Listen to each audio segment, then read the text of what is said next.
जज्बातों से भरी कहानी जो सुनते ही आंखों में पानी आ जाए। एक समय की बात है, एक छोटे से गांव में माया नाम की एक बूढ़ी औरत रहती थी। वह एक साधारण और संतुष्ट जीवन जीती थी, लेकिन उसके दिल में पास के शहर की यात्रा करनी इच्छा थी। यह शहर अपने हलचल भरे बाजारों और जीवंत वातावरण के लिए जाना जाता था, कुछ ऐसा जो माया ने कभी अनुभव नहीं किया। एक दिन उसका पोता आरव उससे मिलने आया। जब वह शहर के बारे में बात कर रही थी तो उसकी आंखों में उत्साह की चमक देखकर आरव ने उसकी इच्छा को पूरी करने का फैसला किया। उसने अपनी दादी की इच्छा पूरी करने के लिए दिन रात मेहनत की, पैसे कमाए और बचाए तथा अपनी दादी माया को अब उसके जन्मदिन पर शहर के लिए ट्रेन। जैसे ही माया ट्रेन से उतरी, उसकी आंखें शहर की चकाचौंध को देखकर आश्चर्य से बड़ी हो गई। जीवंत रंग, बाजार का शोर और सड़क के भोजन की गंध अब उसकी इंद्रियों को भर दिया। आरव ने बाजार में घूमते हुए व्यस्त सड़कों पर हो रही हलचल उसकी मार्गदर्शन किया। माया का दिल कृतज्ञता से और खुशी से भर गया। शहर के बाजार में घूमते घूमते उन्हें एक हाथ से बने आभूषण बेचने वाली दुकान, एक छोटी सी दुकान दिखी।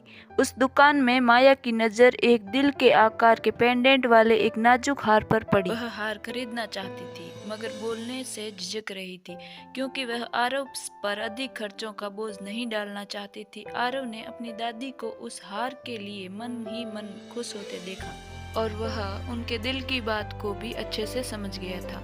इसलिए उसने अपनी दादी से जोर देकर कहा कि उसे यह हार खरीद लेना चाहिए। आरव की जिद के आगे माया ने घुटने टेके वह हार लेने के लिए मान गई। इसके बाद वे गांव लौट आए। वहां से लौट आने के बाद माया हर दिन हार को पहनती थी, क्योंकि उसके लिए ये सिर्फ आभूषण का एक टुकड़ा नहीं था, बल्कि यह आरव के प्यार और समर्पण का नतीजा था जो उसने अपनी दादी के लिए दिखाया था। इसके अलावा ये हार माया को उसके सपना पूरा होने की याद दिलाता है।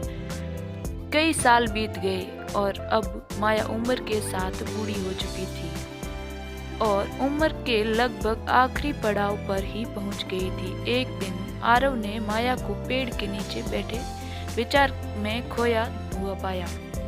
वह उत्सुकतावश माया के पास गया और उनसे पूछने लगा कि वो ऐसे क्यों बैठी हैं। जवाब में माया ने उसे हार सौंपते हुए कहा, मेरे प्यारे आरव, ये हार मेरे जीवन की सबसे अनमोल यादें हैं। ये हार तुमने मुझे दिलाया था उस वक्त जब मैं इसे खरीदने की इच्छा रखती थी। मैं जानती हूँ कि तुमने कितनी मेहनत करी थी मुझे शहर घुमाने के लिए और इस हार को दिलाने के लिए। इस वजह से इस हार में मैं भावनात्मक रूप से जुड़ चुकी हूँ, लेकिन अब मैं उम्र के इस पड़ाव पर आ चुकी हूँ जहाँ से आगे नहीं बढ़ा जा सकता। इसलिए मैं चाहती हूँ कि यह हार तुम्हें हमेशा मेरी याद दिलाएगा और ये भी है कि दुनिया का अगर सबसे अनमोल कोई तोहफा है तो वह प्यार है, और ये हमेशा तुम्हें कहना है कि प्यार सबसे खूबसूरत उपहार है जो हम किसी को दे सकते हैं। अगर हो सके तो हमेशा ऐसे ही रहना और सबको प्यार और सम्मान देना। और अब माया ने अपनी आंखें मूंद ली थी और आरव भी माया की बात को अच्छे से समझ चुका था। बदले में हाँ में सिर हिलाकर रह गया और उसकी दादी देखते देखते उससे बहुत दूर चली जा चुकी थी। माया के प्रेम का एहसास होते ही आरव की आंखों में आंसू आ गए। उसके लिए ये हार एक अनमोल संपत्ति बन गया था जो उसके बीच साझा किए गए बंधन का प्रतीक था। और लिए माया की आखिरी मगर सरल इच्छा ने एक गहन एहसास को जन्म दिया। सबसे मूल्यवान उपहार भौतिक संपत्ति नहीं, बल्कि वह प्यार, देखभाल और यादें हैं जो हम उन्हें लोगों के साथ हैं जो हमारे करीब होते हैं। और यही बात सबसे ज्यादा मायने भी रखती है। वीडियो पसंद आए तो लाइक, शेयर, सब्सक्राइब जरूर करें।